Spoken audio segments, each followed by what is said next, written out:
it's just talking to people. You know what I'm saying? It's conversations, and I'm good at that. I have a natural gift from God to be able to communicate with people and relate to people. And I learned so much from talking to people. The best thing that I ever learned in life is if you listen more than you speak, you'll always be able to understand somebody. And one thing that I learned is that we are much more alike than we are different. We just make that more complicated. We have a special guest and special addition to the podcast today. It's actually a retake from the last one. You think I was gonna say that? Why is it a retake, John? It's a retake. Technical difficulty from the first one. That's all. We gonna leave it right there. I ain't gonna say no more. But we had to do a retake. Before I get into the introduction of exactly who our guest is, I always want to kind of go over a rundown of why I started this podcast and what people can kind of expect when they tune into the podcast. The name of the podcast is called the Live Your Purpose Podcast. And for me specifically, I feel like I am truly beginning to live my purpose with intention, at this stage of my life. And what that looks like for me is specifically doing things to serve others. And by doing this podcast, it allows me to give a platform for people whom I know, whom I respect, and who I think has tremendous stories, who may not be highlighted in the media and things like that. And what we would call so-called celebrities. So this space and platform gives me a chance to really do that. Look, she already laughing at me. This is really my people right here. So without further ado, we're going to introduce our guest. We have Mrs. Devin Joyce, the CEO of Passion 8 Event Management and Travel. Thank you, Dev. What's happening? What's up? What's going on? Thank you so much for coming again. Yeah, I was going to highlight that too. I'm glad to be here again. Yeah. We're blessed to be here. We blessed to be here. Listen, Devin is my family. We have been friends for many years, and it's evolved into being family. You know what I'm saying? So I appreciate you coming, you know what I'm saying, and being real, helpful to the scheduling process and all excited. That. Well, good. You ain't too worried about my little list. Yeah, again. Are you excited again? Oh, good. We're going to make this one work then. So listen, I want to start at the beginning again. Okay. I know a little bit, of your upbringing, but I really want you to kind of touch on it a little bit. What was it like for you being a military child? I know you had a lot of brothers and sisters, but one thing, we didn't touch on last time is you were a twin. Yeah. Like that is a very unique experience. Yeah. But what's also unique about your experience is you are not the only twin in your family. It's a lot of y'all that are twins for real. It's a few. It's a couple. So it's two sets. Okay. But now growing up it was two sets. And my younger cousins, so my mom's sister had twins, and my younger cousins have they're 6 years younger than us. Mm-hmm. So it wasn't that, they were the young cousins, but now actually one of my twin cousins, she's having twins that are due in a couple of days. Mm-hmm. And then my sister had twins. Y'all a family full of twins. Yeah. It's crazy. I guess that's how it probably does work in most of the cases, but still I don't know. So they say it skips a generation, but it didn't if my sister had twins, and it didn't if your mother and your sister had twins. Correct. So I'm just hoping I don't. Yeah. When it's your time, I should just give me one. Just give me one. You might be the one to kind of. Let's hope not. My twin didn't have twins, so she just had one. Right. And right. I just hope that's what happens to me. Yeah. So I know, in doing research on this, which is why my list is a little bit longer than the last time. I'll tell you later. I'll tell you, who my sources is. Yeah. Man, you've touched on this a little bit too.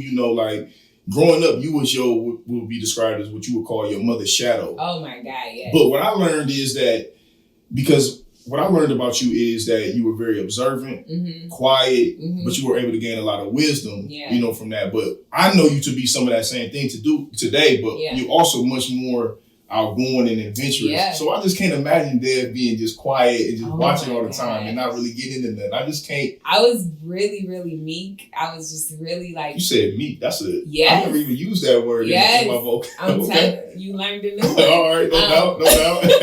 I was really meek. I was just really in the background. Even with my cousins, I never really opened up to them, and I just always wanted to be around my mom. That was my comfort, my safe space all the time. Even with cousins my age, like we're months apart or years apart, and it would still be like, no, I'm just comfortable with my mom. Yeah. I was her shadow. And it was only for your mom. It was my dad. It was my dad too. It was both my parents, but it was really my mom. Really? Oh my God. I mean, you talk about like. Now, did your siblings give you hell for that? Did they like? I was the that? baby. Okay. You know, so obviously I had a twin, but like I'm the last one. Mm-hmm. It was twin A, twin B, and I'm twin B. Mm-hmm. So like. Oh, because you came after. I'm the last to be born. So it was just like, oh, Devin's the baby. She wants to be around all the time. You know, like that type of tease. Right. I got teased for because, sure. You know, and my mom was a lot more, I think, as parents, you know, you understand who your kids are and you know how to approach them, how not to approach them. My mom knew how to talk to me. My mom was a lot more comforting when it come to me. I think she was. The word soft is what I feel. Do you agree with that though? Do you think she was soft on you? Yes. Do you?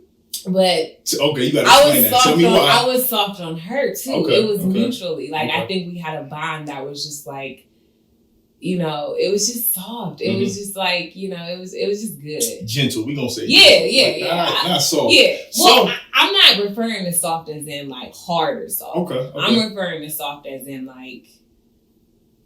Take your time, delicate, patient, like that type of stuff. That's what when I think of that, that's what I feel. Soft. Yeah. And that was like the root of the relationship. Yeah, that's good. For sure. That's cool. That's cool. Well, listen, I know, obviously, you know, I want to highlight a lot of things that has to do with where you are today. Yeah. You know, with being a successful entrepreneur, having your own businesses. And a lot of times, you know, when we talk about entrepreneurs today, at least what I've heard a lot of people say is, you know, school wasn't their thing. Yeah. Like, you know what I'm saying? School was not their thing at all. And what I'm beginning to learn, like maybe over like the last like 5 to 7 years, I really like resonate with that.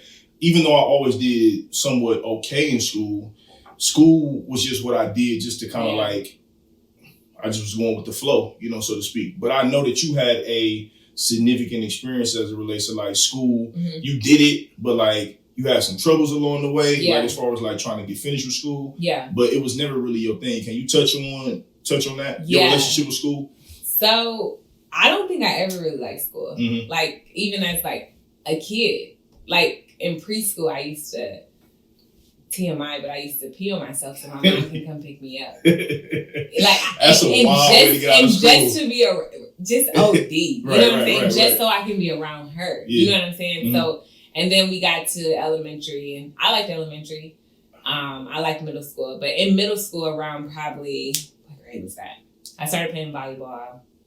So maybe 7th, I got like a school physical, and they found some stuff that later had to take me to a position that I found out I had kidney disease, and like I missed so much school. So I think like after that, I really didn't want to go to school ever again. Yeah.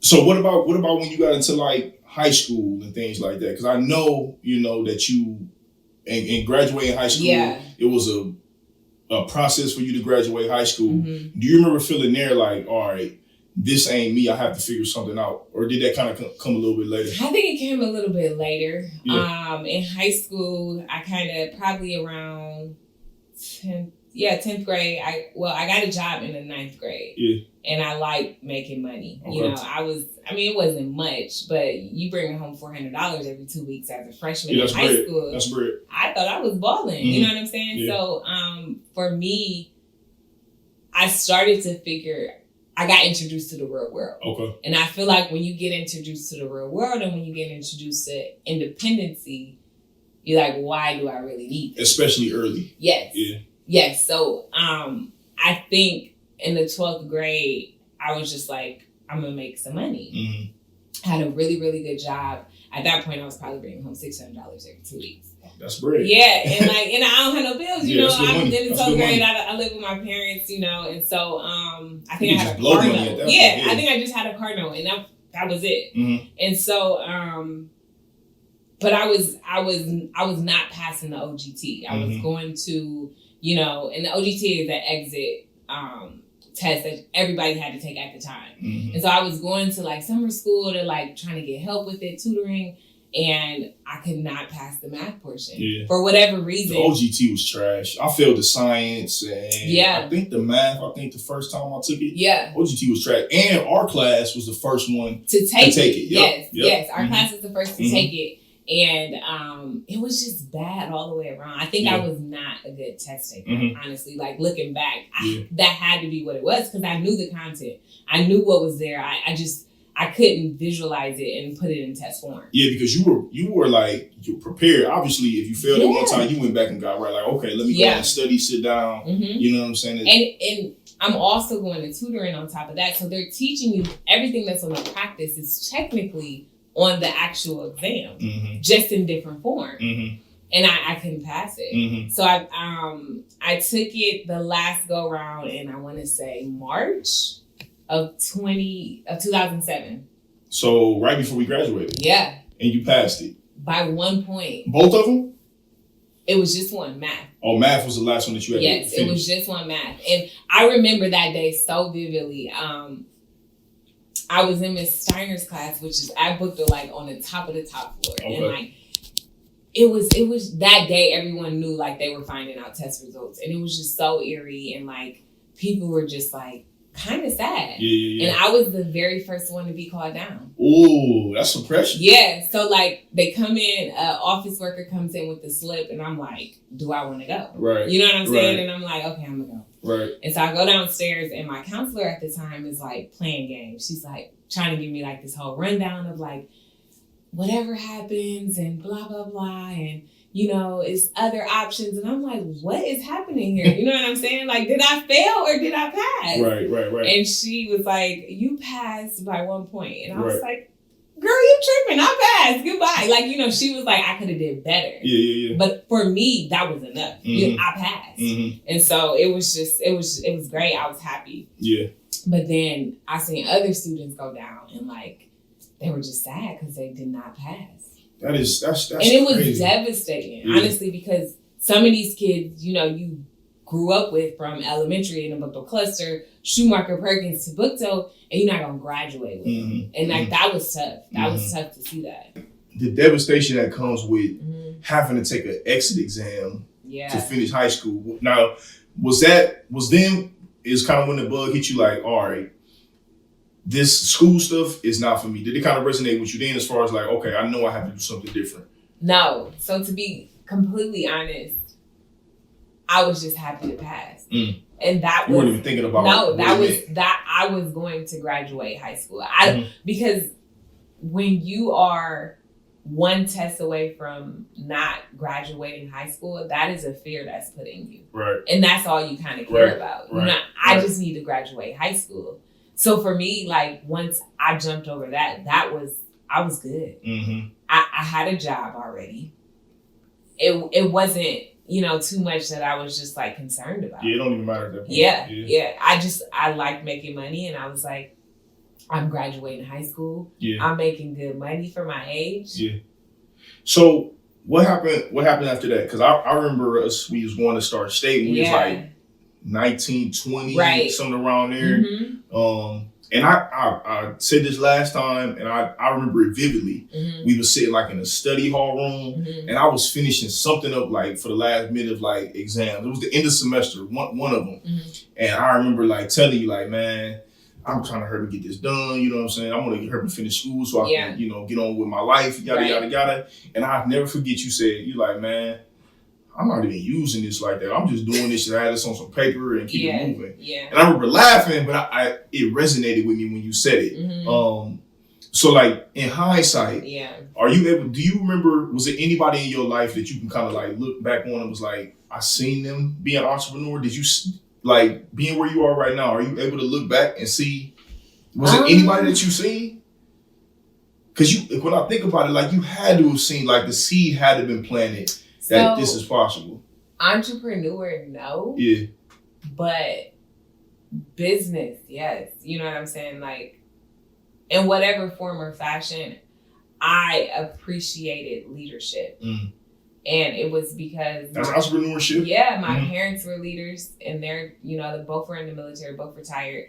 They were leaders, and, you know, they would tell stories, and I would be like, I know the military is not for me, but the component of leadership, that's what I like. And that's what we were brought up to be, you know what I'm saying? Leaders. And in hindsight, looking back, it's so funny because that meek little girl, you know, was developing to be a leader. Yeah. Yeah, and when you really say it like that, that is a trait and a characteristic that a huge one. Anybody needs in business, especially when you talk about being a successful business person, especially being an entrepreneur. Right. Having a leadership quality is what you need, period. You know what I'm saying? Point blank. So kind of what happened after that? I know, there were some intern, situations that happened. What I learned in your research that we didn't talk about last time also is when you went to Atlanta, and I don't necessarily know what happened, you know what I'm saying, in the timeline as far as like the internships, and you can kind of speak of that. But I definitely want you to speak on the internship that you had in Atlanta. Yeah. Because to my understanding, that, internship really kind of like catapulted your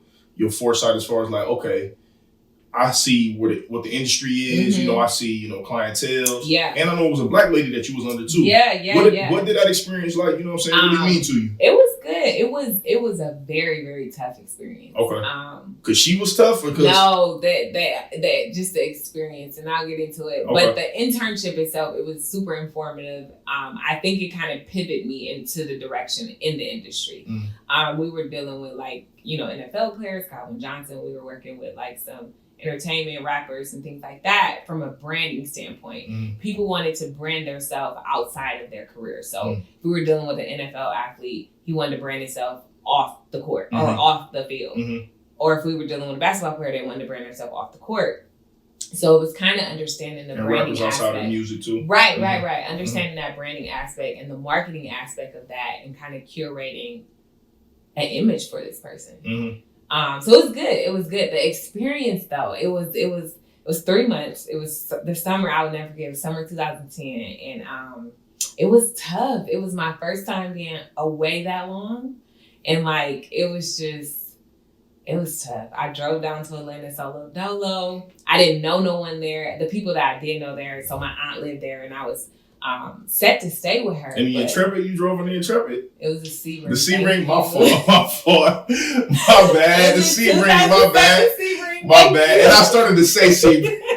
How could I forget? My mom's had a Sebring. Yeah. I never forget that. A Sebring. My bad. Yep. So you hit with the Sebring on the road. The white Sebring, put it on the road. Oh, man, okay. Drove, 10 hours to Atlanta and, got to it. But, I was supposed to stay with someone there, which was family, and that didn't work out for whatever reason. And I kind of had to rely on myself. And a couple nights, I had to sleep in my car. Really? Yeah, I had to sleep in my car. You were stuck in it out. Yeah, and it was a grind. I was in a city that I didn't know. I didn't know these people outside of my internship, and I'm a very private person, so I didn't want to let them into my personal life. I was strictly business. Okay, well, we here to do, and that's that. Not to mention, I was still in school, summer classes. So I'm going to Georgia Tech and taking tests. I didn't even know that. Yeah. I'm going to Georgia Tech because they were had a partnership with Stark State, and I'm able to take my test out online because I have to have a facilitator, so I'm not cheating. And it was a lot. Yeah. It was a lot. It was a lot that I don't think I was prepared for, but it prepared me. Yeah, so you was putting in your 10,000 hours. That's what people say, putting in your 10,000 hours to get where you're supposed to be, and that was part of the hands down. Now was the Atlanta internship, was that the first one, or because I know you had some stuff up here. What was kind of the timeline of your internship process? So that was the first one. And I'll tell you the reason that I asked that is because again, what I'm learning, with being an entrepreneur, number one, that there is a wide range of different ways of kind of being an entrepreneur and making money. But at least from what I know and what people have told me, is that there are certain steps. And I think that, what you're saying now is that in order to be in the industry and what you've done, internship is damn near part of it. It's part of the process. Or would you disagree with that? I mean, I agree, but then I disagree. Okay, tell me why. Just because this generation now, Gen Z, they're building businesses at 16. You know what I'm saying? So they have the resources, they have the internet, they have what we didn't have. You know what I'm saying? I think so. That's an old way of thinking. I wouldn't say that because For me, I would suggest internships for whoever. I am pro internships because I do think it gives you real world experience. I think the terms and conditions of internships should change. And I'm not sure if they have, just because. Like what? Tell me more. I think a lot of times people consider internships, unpaid, or, you just fetching coffee or grunt work. Yeah, like that's not beneficial nor is it productive to anybody, but I think that rotation, that cycle has been implemented into business and has been implemented into organizations. And that's what people think internships are. You need to work from the ground up, but that's not the work you need to do from the ground up. I believe you need to do real work experience. You need that experience. You need to literally be doing exactly what I'm doing, or at least be watching me do it. You know what I'm saying? Like, you need to see if you want to be in that industry. I just believe in hands-on. Yeah. Everything. And were you doing grunt work, so to speak? Not necessarily. There were a few times where I was doing grunt work. And I was actually at an organization, and I brung it to them. I was like, hey, I think my boss at the time, she was the director of the department, and she was like, hey, I need you to go get my lunch. And at this time, I was very intentional about how I want to spend my time. And I think it kind of probably took her for shock just because no one had challenged her. So I went and got the lunch, and I gave it to her, and I was like, hey, I need to talk to you after you eat or whatever. Just because I was like, I don't want to make a scene. I'll get the lunch, whatever.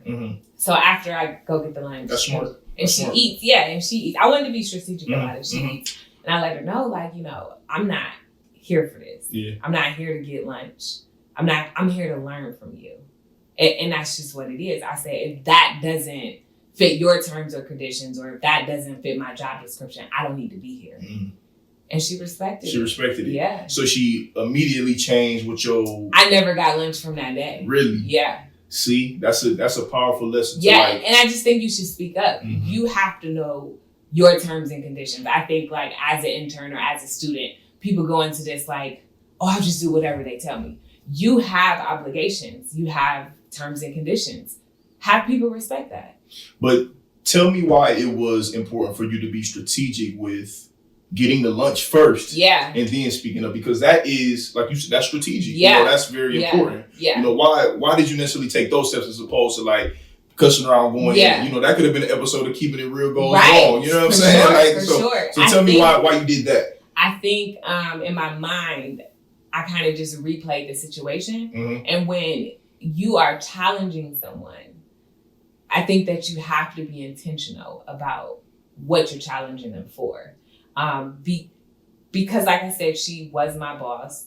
I was totally fine with getting it then. But this is a one-time deal. So I need you to know, like, I am open to get this now, but this will never happen again. And if you don't like that, I respect it, but I'm not getting it again. You know what I'm saying? And so, like, for me, I needed to make sure people show me respect. Yeah. That is always and will always be a huge thing for me as a Black woman. And she was a Black woman, but she had a sense of entitlement about her. And I wasn't going for it. I just wasn't. I wasn't going for it. And do you think, maybe not 100%, but do you think part of her entitlement had to do with just kind of like some of the old ways of thinking of as far as like how business is done? Her entitlement had everything to do with, I had to do this, so you should have to do it. Exactly. And we had that conversation. Exactly. Her, after I explained to her why I won't do it, she told me exactly what I just said. She said, well, the only reason why I asked you is because, I had to do this. This is a part of it. This may have been what you experienced. And it really wasn't even right when you had to do it for real. So when does the line stop? You know what I'm saying? When do you stop this and say, hey, I don't want to have to put you through what I went through. I really want you to just learn and be productive in this internship. When does that start? You know what I'm saying? So it wasn't going to start unless I spoke up for myself. Yeah. And so that's what I had to do. So although it is important to like do your job, do your work, speak up for yourself. You know what I'm saying? Don't let people run over you because they will take advantage of you. Yeah, that's a very important. It's also a balance. It's also, I think you need to be clear on your intentions going into, jobs, internships, whatever, relationships, partnerships, anything. I think that you need to be clear on that, because if I was clear on that, she would have never asked me from the get-go. Yeah. But I also think, as a student, you suppose that you're supposed to just take whatever. You're not. You're not. So and you know, even in just being transparent, like for me, because I'm transitioning from traditional 9-to-5 life, you know what I'm saying, into being an entrepreneur, right? And like, you know, what that looks like, especially with just the type of person that I am. I'm naturally nice. I naturally want to get along with people. I naturally don't necessarily I don't want to ruffle feathers. Now I can do that, you know what I'm saying, but I don't necessarily want to. And what I'm learning with being an entrepreneur, it's stressful. It is. Go through all of it that. is, man. And you know what I'm saying. Listen, and like you touched on it, you know, again, when you Black, like you already coming in with a stigma. Yeah, you know what I'm saying. Angry. Like I'm 6'4", you know what I'm saying. I got a deep voice. If I raise my voice, and I'm not always the best at articulating, you know, what it is that I'm trying to get across. So I can just say, you know, I may want to say one thing, and I may say, "What the fuck are you doing?" You know what I'm saying? And that's not the message that I necessarily want to get across. You know? No, you don't. you know what I'm saying? I feel you. But I'm learning the importance of being intentional about what you want, to being clear, for sure, you know, about those things. You know, and I don't think that's always, you know, necessarily taught and talked about, you know, when, you know, establishing yourself as an entrepreneur. So like going back to your internships a little bit, like what point was the Cavs internship in there? Was that before Atlanta? Was that after Atlanta? It was after Atlanta. It was. Yeah, it was during the lockout season. So I believe it was 2010. Yeah. So did you leave Atlanta because you had kind of like finished up, or was it just too much? A lot of times, my semester was over. Okay. You know, it was a internship, college credit. The semester was over. It was during the summertime, and that was it. So it was from June to August. I left in mid-August, and came back home to finish out my last semester. I started. Yeah. And then that's when the internship with the Cavs started? Correct. Shortly after that? Yep, in September. So tell me about that experience, because what I learned in doing my research from what I did not know, you was working at the bar. I don't know if were you serving drinks at the bar? You wasn't no bartender? So I was working at the hotel. Okay. The residence, which is like feet away from, you know what I'm saying, the Rocket Mortgage Arena now. Was it the gun then, or was it the Q? No, it was the Q. It was Q? Yeah, it was the Q. It was right when Brian did his decision that summer So before. It was during the lockout. Yeah. Right, so that's the first year when he went to Miami. Right, I forgot about that. Yeah, so it was during the lockout. Okay. And it was good. It was good. I was working with the Cavs from like 7:30 to 3:30. Yeah. And I would go over to the hotel, and that hotel was like full service. So a lot of their guests were like Cleveland Clinic patients that would be there, and they would be there for a long time. And so I would just serve like beer and wine. Yeah. So tell me this, and we didn't touch on this last time I was here. As far as the timeline, was that when you had just like first started doing the parties and everything back home? As far as like the I cannot think of the name of the reservation for 50s and the holiday party. That was much later. Oh God! You know what I remember though? I remember you making cakes early. You used to make like specific cakes for people. I forgot about that. I'm like, dang, she used to I used to make cakes. I used to watch Cake Boss a lot, and like I was just super intrigued. Like this was going through the process of me learning like what I really wanted to do, and like cakes were just like a part of that. And was this before the Cavs internship? That was way early. Yeah, it was like 08. A year removed from high school. Okay. Yep. So what do you think you learned? Again, I know what you just kind of touched on, you know, with the, you know, internship in Atlanta. Was there anything that you kind of took from, you know, the internship with the Cavs? Yeah. So my sole position there was sourcing. What's that mean? So I'm gonna explain that. Okay. My position literally was to maintain and develop relationships with our suppliers.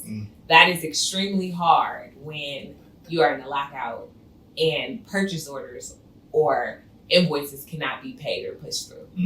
So I'm talking to the Cavs have ordered signage 6 months ago to be set for delivery date and completion date in November, but we're doing a lockout, so no funds can be released.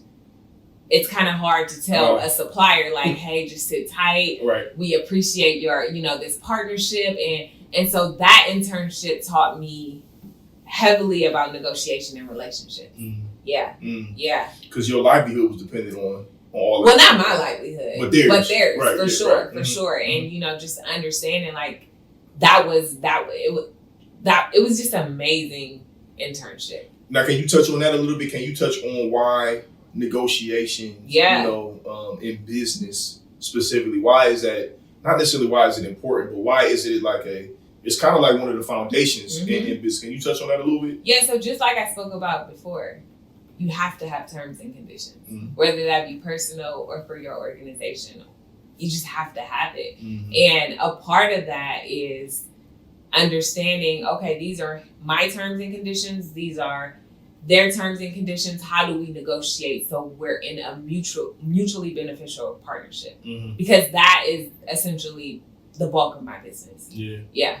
So what about the when the Obama campaign, was that earlier also in 2008? Was that his first term? It was the second term. The second term, yep. So that came after the CAF. Yeah. Now, how did you get even involved within the Obama campaign? Oh God, that was someone. Do you understand, like in hindsight? I'm sorry to cut you off too, but like in hindsight, are you able to look back and understand how historical that was? Like, it was amazing, and I had no idea how important it was until it was over.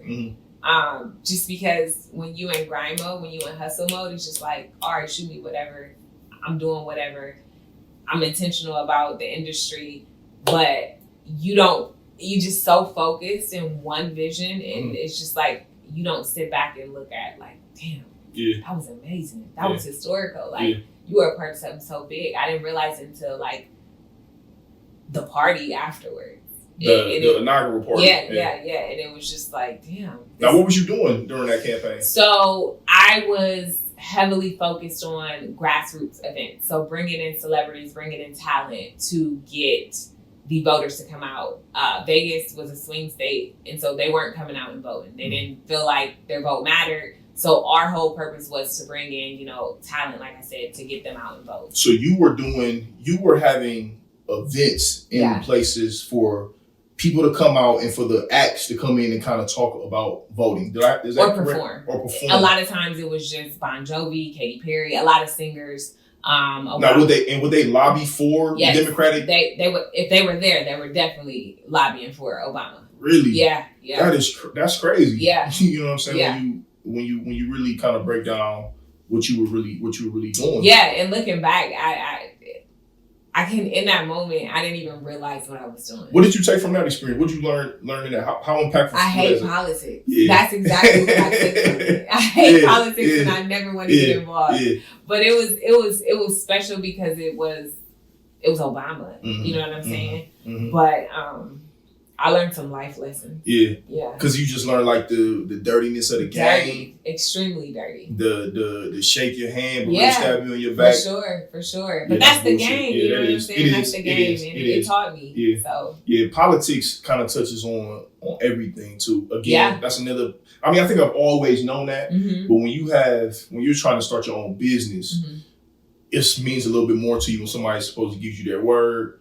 And then they go off on that. Because now you fucking up not just me, but my baby. Yeah, but I mean, and that's what I think you have to have discernment. You know, that I think that's extremely important as an entrepreneur. You have to have discernment. Yeah. Just because if that's your baby, like if you a parent, you got discernment over like your kids' friends. Like I can remember my mom telling me like, that's not your friend. You know what I'm saying? Like understanding that. So you got to have discernment over your business, understanding this may not be a good partnership. I may not want to go into business with them.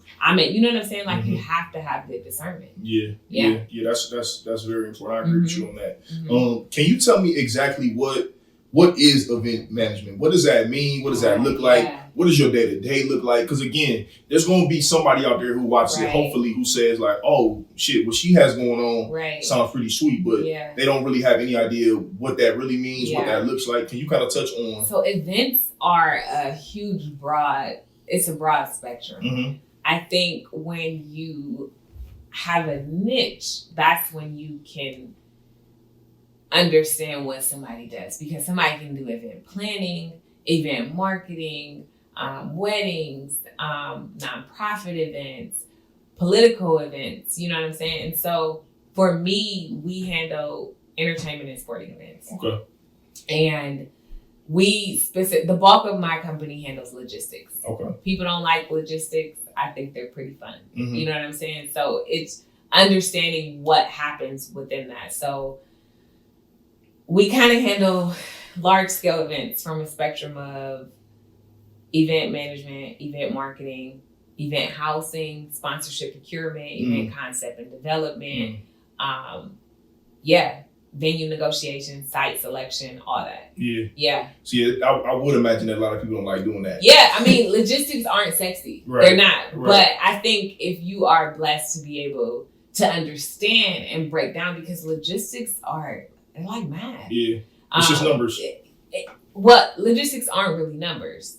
But it's like math. You have problem solving and understanding like, okay, if I put this here and I need to put this there, then I need to move this. You know what I'm saying? Like it's all logistics and it's all like some type of solution. So just understanding like what that looks like. Yeah. But people don't like it. Yeah. I love it. Do you? Oh my God. Really? Oh my. I like it because it's a challenge. Yeah. And I like challenges. Yeah. So I built a business around it. Yeah.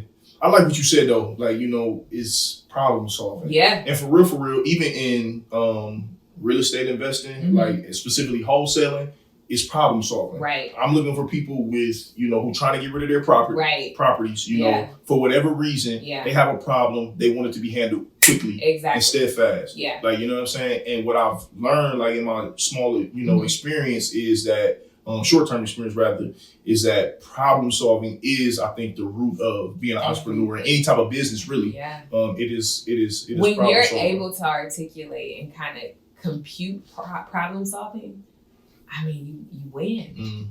Because it's literally just kind of verbalizing and like computing, visualizing and seeing like what that is going to look like and what's the end result. Yeah. So is the problem that you're solving is that people don't want to do it, or is it that it needs to be done? It needs to be done. Okay. So it's twofold. So my clients will come to me, and either the issue is we need to find a city to host the event. So at that point, a lot of times I deal with Conventions and Visitors Bureau. They're great partners, always, for any event manager, any meeting planner, always good partners. So I come in and say, hey, these are our concessions. This is what we need, whether we need funding, whether we need this, whether we need that, and we can make it happen. So then the negotiations start. And then understanding, from a spectrum of like, hey, this city may not be good. If we can get a venue to host this size, the city will be good. So it's a lot of problem solving, a lot of site visits, a lot of understanding logistics and going from there. Yeah. Yeah. Yeah, that's amazing. Yeah. I couldn't do that. Yeah. But that's amazing. I would imagine that everybody obviously can do that, which is what makes you successful where you are today. Yeah. I want to touch on a little bit about when you and Cam moved to Florida. Yeah. Because what I know is, number one, I know your stories. I ain't even say that. I ain't even say no names yet. You still been trying to guess who my source is. You don't even know who I talk to. I just put stuff together. I'll tell you at the end. She trying to guess on me, y'all. But when y'all did go to Florida, y'all were young. Oh my God. Freshly married. Baby. Freshly married. Y'all was what, 24, 25? No, we got married when we were 25. So actually we were 26. This was the year after we moved from Michigan. Okay. Yeah. So when y'all got down there, I know that transition was a lot. Obviously for you guys as a unit, but specifically for you, because you sacrificed a lot business-wise. Yeah. You worked at a spot called Naylor. Like, you know what I'm saying? What do you remember about that? What you remember about Naylor? Yo, this is so funny. I did my research. Clearly. It was okay. So we moved to Florida, and I moved and did not want to move. I had to move. And that's a whole nother topic because it was crazy. Yeah. But we got down there and Cam was there before me, so he found the apartment to live in. Mm-hmm. It was cool. It was nice. It was Florida, so everything was pretty cool. Mm-hmm. But the issue was Cam took a pay cut, an extreme pay cut. Yeah. And that would have forced us to either stay where we were or I needed to stop doing my business and get a job. Mm. And it was the most devastating decision I could ever make. It was I was true entrepreneur. Yeah, or true wife. Man. Because at that point I had to take out the entrepreneur. No, I mean true entrepreneur meaning you didn't want to go work again. Oh yeah. Right. Because if you kind of think about it, I've never really worked. Right. I freelance, but I've never worked a 9 to 5 in my life other than that. And so for me, it was just like, what was you doing there? What were you doing? Event marketing. And I was literally being paid to do exactly what my business was. You know what I'm saying? And it was just kind of like less money, I would imagine. At that time, because we moved to Gainesville, because we moved to Florida, I didn't know the market. Right. So I can't say it was less money. They actually were paying me well, like really good. They were paying me really good. But I wasn't happy. I knew in my heart, like, this is not it. You know what I'm saying? Like, no. Yeah. So I worked there for a month and I quit. And then you quit. Yeah. But from my understanding, Passionate Travels took off from there. Yeah. Right? So in the meantime, it kind of was like evolved in there, kind of created during that time. In the meantime, when I was working there, I was just like, I need some additional income because I cannot do this anymore. You know what I'm saying? Like, I need to find a way to make additional money. Yeah. And I've had earlier in the year, I've been playing with it. Logistics again. Like, that's all travel planning is. It's logistics, understanding, resorts, understanding travel, understanding airline, understanding suppliers, creating partnerships. And so I played with it earlier in the year, and I was just like, let me just do this. And I did it, and it was the best thing ever. But you know what I know about you? Yeah. I know that you love to travel. Yeah. So how much, because even with like your event management, what I know about you is that like, that didn't just necessarily come out of thin air. I know that a lot of your experience when you was a kid and your parents was having parties and things like that. So like, you were essentially doing things that you ultimately just love to do. Everything came from a passion, which is why it's passionate. You know what I'm saying? Like, everything came from that sense of a passion. Yeah. And that wasn't a coincidence. Never. Everything was intentional about that. Yeah. So what did you, looking back on it now, like what did you take out of the experience of being in Florida? Like what do you think that you learned within your marriage, you know what I'm saying, during that experience? Not just in necessarily business, but personally. Like what's some of the things that you think that you took from that experience? I think Florida, it was great for my marriage. It was extreme. It was just me and him, and we just grew a lot, and loved each other a lot harder than I think we would have if we would have stayed in Michigan. Yeah, because y'all had to depend on each other. Yeah, it was just us, and that was it. Yeah. Because again, you said also, with your business, being in a certain market matters. Oh my God. Because y'all were only in Florida for what? 2 years. It was 2 years. It was 2 years. Okay. It was 2 years. It's so funny. Somebody just asked me literally this past weekend, so how do you living in Cleveland? And I'm like, it's good. And they're like, but you can work from anywhere, right? And people don't realize that is not a true statement. I think people feel that way just because that has been my life, and that's what I've been able to I wouldn't even say successfully, but that's just what I've been given, and you've been able to adapt and make it work. Correct. And for real, everybody can't do that. A lot of people's business probably would die. Yeah. And so it's not smart for any business. And I don't recommend or suggest anyone do that. You need roots, and you need a foundation, and you need a community. And so that's what I'm hoping to do. See, that's why you dope. And that's why God has really put you in a position to really do this stuff for real. Because again, like you just said, you wouldn't recommend that for anybody. Everybody couldn't succeed in their business. And you've not only been able to do it, but you've been able to do it at a short amount of time. I moved 7 times in 7 years.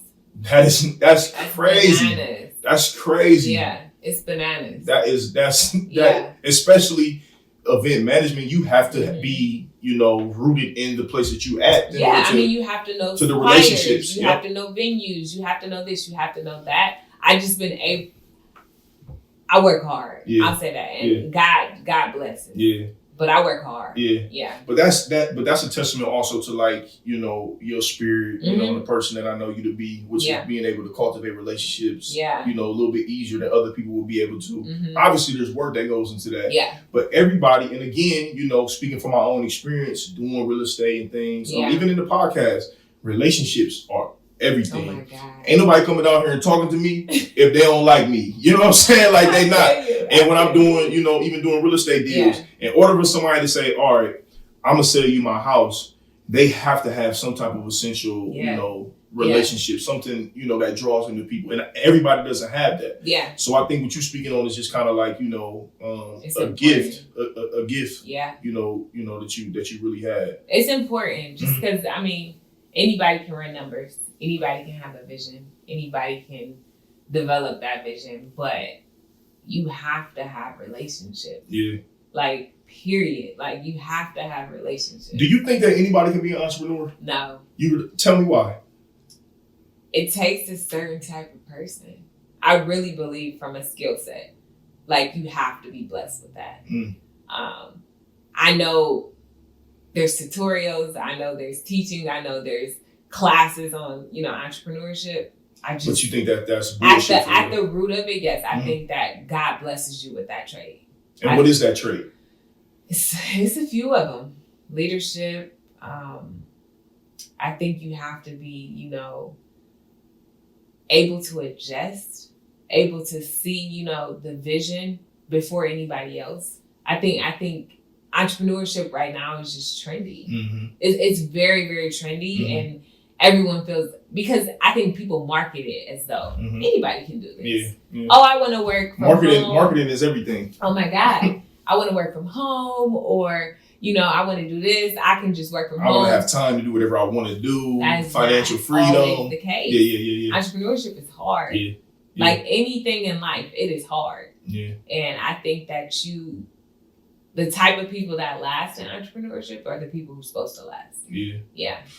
How do you think fear plays into being a successful entrepreneur? Like, how much is overcoming like your initial fears, or like, you know, how much of that plays into like being a lot?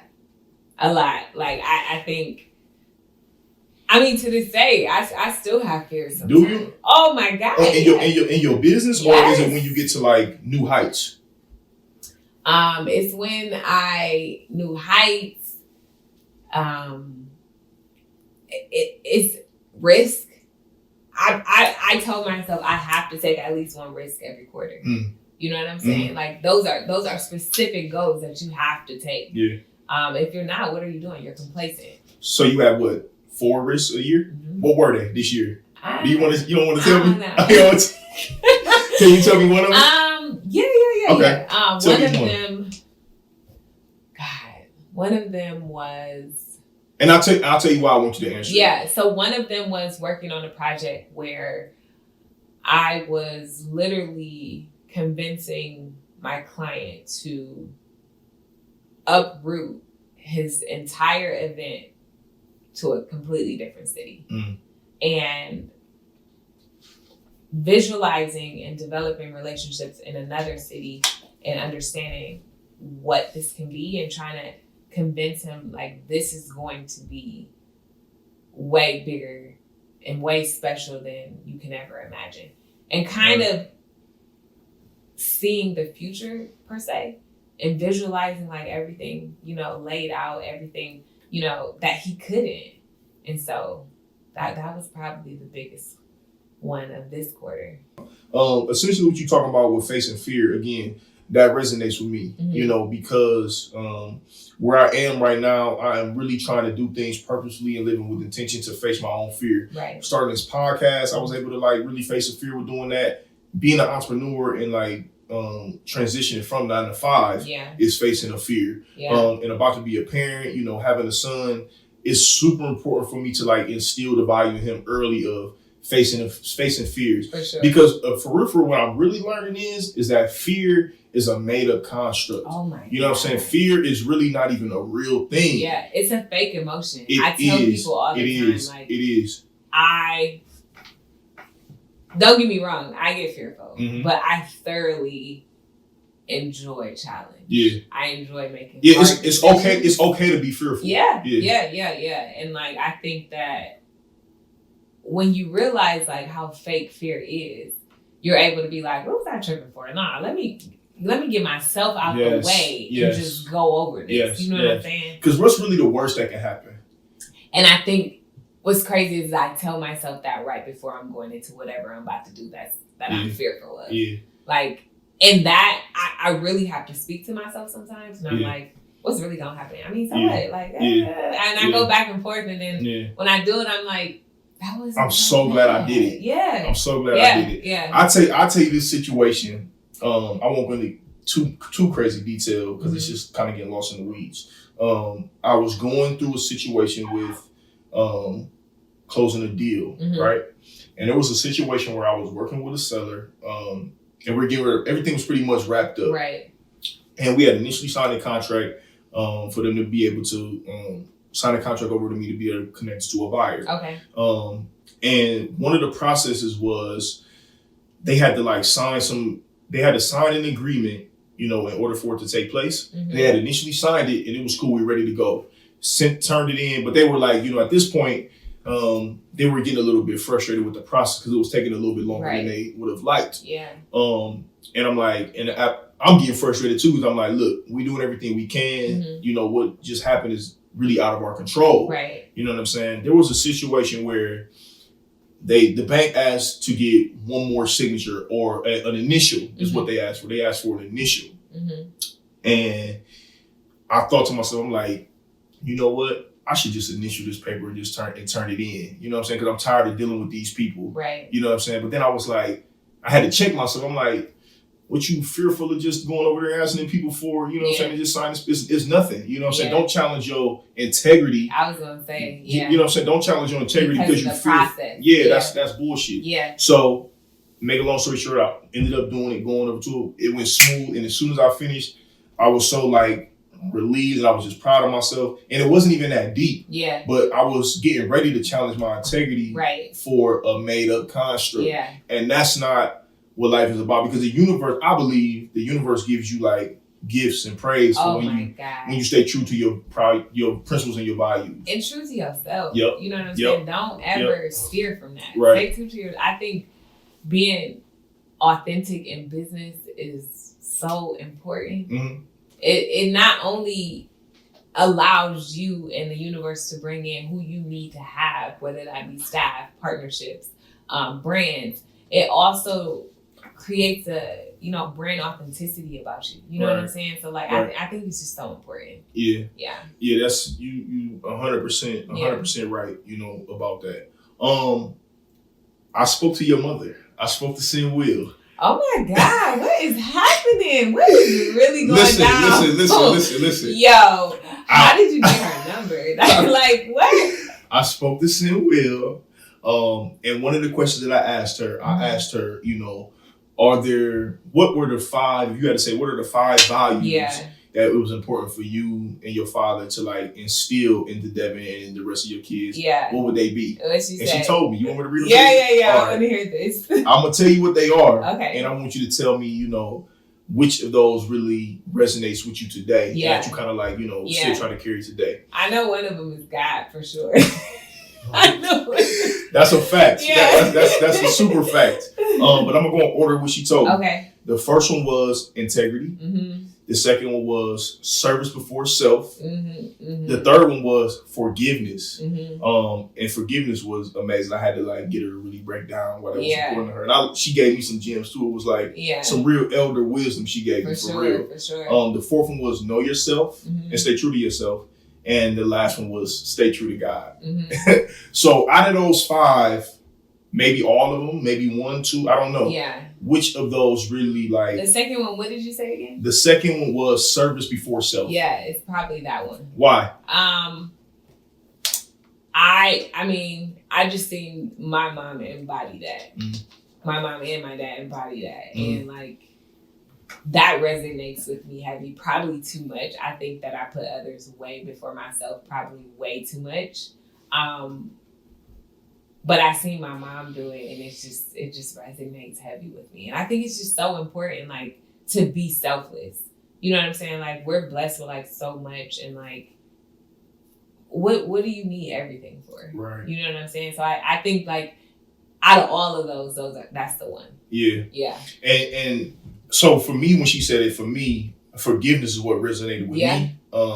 But the service for self was like neck and neck, because again, that's something that I think I've always kind of got the idea of it, of doing to others as you want to be done to yourself. Yeah. Like, you know, just doing right by people. For sure. But now in this stage of life where I'm at, like specifically doing service, providing service. Man. Like I try to tell myself all the time, even in the midst of like arguments. Yeah. So like me and Sia be in an argument, I'll be pissed. I don't even want to hear it. Yeah. And I try to tell myself in my mind, how can I serve her right now? Right. You know what I'm saying? And I really try to be intentional about providing service. Yeah.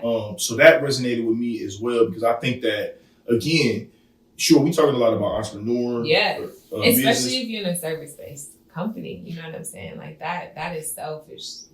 But we really talking about essentially is just life value. Yeah. Like, you know what I'm saying? When you provide service to other people, whether you're getting paid for it or not, you're going to get reciprocated. You're going to get some type of value in return. Yes, you're going to get some type of return for that. Agree. In any way. Yeah. You know what I'm saying? Yeah. So that's why a lot of people look at, a ROI as monetary, and it's not always the case. Matter of fact, a lot of times it's not. Yeah. Majority of the time. For sure. It's not. Exactly. Monetary at all. Yeah. So I definitely, when she said all those, I was thinking like, I wonder which one, and I thought that you probably may say, but I thought you might say forgiveness. Yeah, but I mean that's something that I just heavily been taught that. You know what I'm saying? She was like probably preaching. She was adamant about that forgiveness, and I was like, wait, hold on, break that down. Like, why? How do you forgive people? Like, and she really again, the forgiveness part was also part of the service. You know what I'm saying? It all falls into another. Right. Yeah. Exactly. They were very much connected. But she was super. I believe you. Super big on that.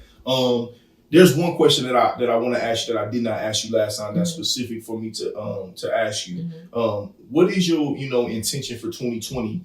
Because I know you're transitioning with specific intentions about abundance. Yeah. Can you talk to me a little bit about why that's important to you, and why it's important for you to be transitioning from something else into abundance specifically? Because I know that's important for you this time in your life right now. Yeah. So I think initially I probably mapped out what my specific 2020 goal was probably in September. And I was like, it's abundance. I need abundance in 2020. And I was more so talking about from a financial standpoint.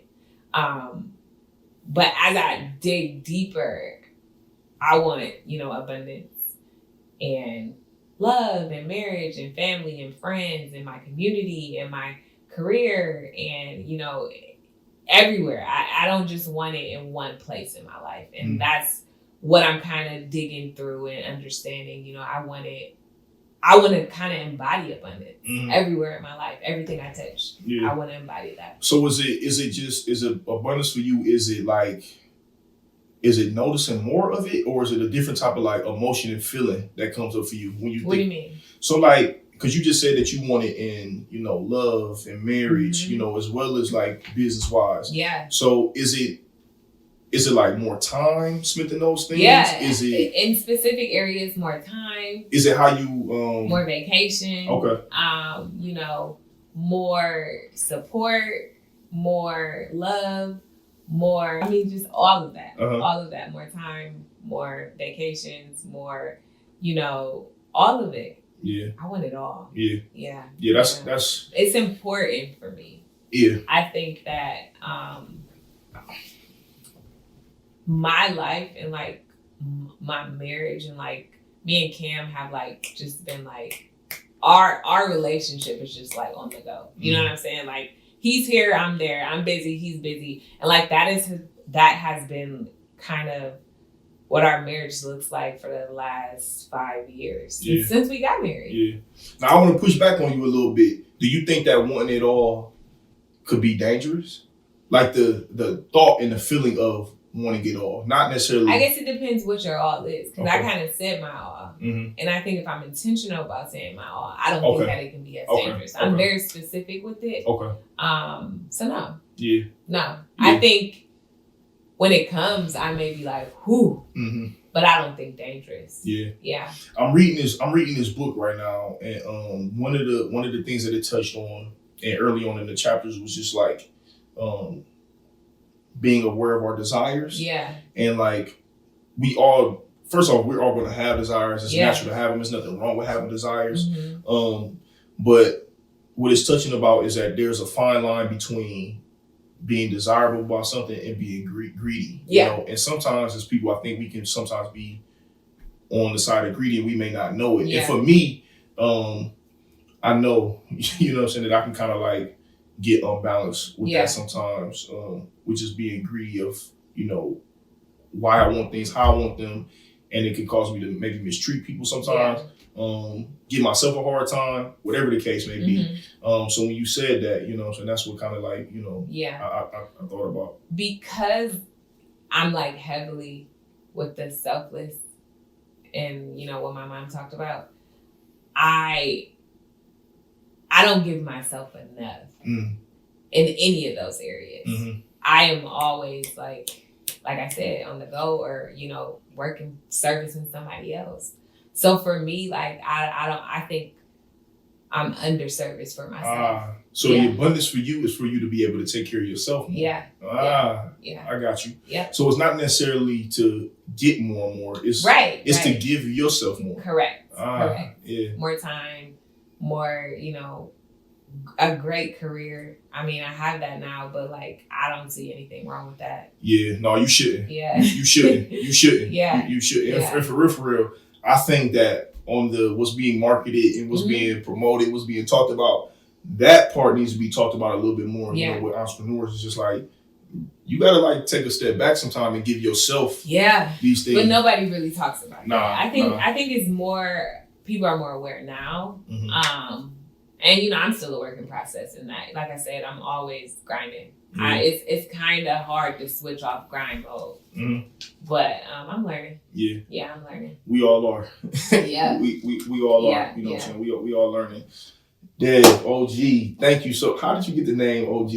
I have no idea. That's how you know you thorough. I don't know. When your nickname can just be OG and people call you that all the time and you respond to it. No. And you don't even know where it came from. It came in high school. No, it came in high school. I just don't remember who gave it to me. It was just OG Dev. I don't remember. Yeah, I don't remember who gave it to me though. That's dope. Yeah, it was probably one of my good male friends. You trill for having I'm all right. No, you trill. When your name is OG and you respond to it and everybody know you with that, that's true. Everybody can't have that. Thank you so much. Yeah, you know what I'm saying? Thank you. Thank you for coming. Thank you for coming back. Yeah, thank you for coming I appreciate you. I appreciate you for being transparent. Look at the joke. For sure, I'm always coming back with you, OG, anytime. But thank you for being transparent. Thank you for, you know, allowing us to kind of like dive into your experience. Yeah. And I'm sure that somebody out there is going to watch this and really learn a lot from what you just kind of touched on. So I really appreciate you. Before I get you out of here, there's like a few rapid questions that I want to ask you. Yeah. And then we can wrap it up. Okay. And I didn't ask you this question last time either. It's like it's a staple in that I have to ask my guests. Okay. But what is considered living your purpose to you? What do you consider that to be? I think just living authentically me, being OG Dev. In my career, in my friendships, in my marriage, you know, all that, just being an OG. Yeah. Yeah. What's something about you that people would be shocked to know? God, I don't know. I don't know what people would be shocked to know. Stop it. I really don't. You really don't have any idea what somebody wants to see? I don't know what people would be shocked to know. I'm a twin. I mean, but I feel like everybody knows that. Okay. Yeah. I don't know. Okay. Yeah. We gonna think about that. We're gonna think about that off camera. I don't know. Okay. All right. Do you have a favorite quote or favorite scripture? Yeah, you actually. Last time? Yeah, come on, bring it back. Yeah, what is it? So I was so prepared for this. Oh, you was ready? Oh, that's right. Oh, yeah, you stumbled on this one last time. Yes. So what's up? What is it? Passion is a great force that unleashes creativity, because if you're passionate about something, you're more than willing to take risks. Ooh, that's a bar. And like, it's just. That's a bar right there. It means so much, because like, if you are passionate about something, it opens a whole nother level of like creativity. Mm-hmm. But from the creativity, you have to take risks. Right. And that's what passion fuels. So like, that's like my mantra. Yeah. Hands down. Good. I like that. I like that. If you could pick up the phone and call yourself when you was 20, 18, what would you call yourself and tell yourself back then? Probably, I'm proud of you. Yeah. Yeah, I don't think I tell myself that. Too much? Yeah. So probably I'm proud of you and like, all this is going to work out. Yeah, that's good. Yeah, that's good. Yeah. What is the best advice you ever received? Best advice? To bet on yourself. Yeah. To bet on yourself for sure. You dropping gems right now. She dropping gems on y'all. Y'all don't even know it. Y'all ain't even ready for these gems she giving y'all. That's true. All right, so stemming from that, there are up and coming entrepreneurs around us all the time. Yeah. You know, there's little black girls out there who don't necessarily know what they want to do. Black boys also, you know, but I think it's very important, you know, being and you can speak to this more to me since you are a woman, but being a black girl and, you know, growing into a black woman, what would you say to the little black girl who is trying to figure it out? She's struggling in school. Yeah. You know, what would you tell her today about, you know what I'm saying? But she has her eyes on, you know, wanting to do business and, you know, being an entrepreneur. What would you say to her? I would probably, I don't know. I think business advice is tough because each situation is different. But I would give her some life advice. I would probably refer her or suggest her watch a movie that was like, for me. Your life is a movie. No. Your life is a movie. What I would just suggest her to watch a movie that was like really big for me as a kid. Okay. And it was Ruby Bridges. That's 100. And it was just, I just seen this little girl just boss up because she had no choice. You know, she did, her parents sent her to a school that was just so risky. And like, all these white people were throwing, you know, garbage at her and screaming at her. And you see this small little girl around these, you know, cops being walked into just trying to get an education. And like, she just bossed up. Yeah. Yeah, no, that's so real. Up. That's so real that movie. I've showed the kids that I work with at school that movie, and they still talk about it to this day. And it does instill certain values. I'm telling you. But like my little ones, like I agree with you. That and visualization when you see other people's stories like that. So I agree with you on that. That's a very good. That's a good way to end it and a good gym to have. Again, thank you so much. No problem, I can't thank you enough. You know what I'm saying, for coming. Before we leave, we always do the same thing. I had to do this last time. I'm gonna have you do it again. What I do? You forgot? Yeah. Well, one thing, one of my inspirations for starting this podcast was this retired NFL football player. His name is Arian Foster. And he started a podcast after his years of retirement, a couple years after he retired. And one thing that he always does in his podcast is he has his guests look into the camera and lobby for Jim Carrey to come on. That's like one of his favorite people. Okay. You know, so they always look into the camera and try to lobby for them to be on. Yeah. So I would like for you to look in that camera right there and tell Arian Foster why he should be on the Live Your Purpose podcast. We're going to put good things out there in the universe. We might get him in here one day. Who knows? So I think you should be on this podcast because the platform needs you. People need this. People need to hear your story. People need to hear your purpose. And so that's important. On that, we're going to end it, y'all. Thank you so much, OG, Darrell, D-Code. Thank y'all again, man. I couldn't do it without my team. I'm one man, but I am because we are, and we are because I am. So we out of here. Thank y'all.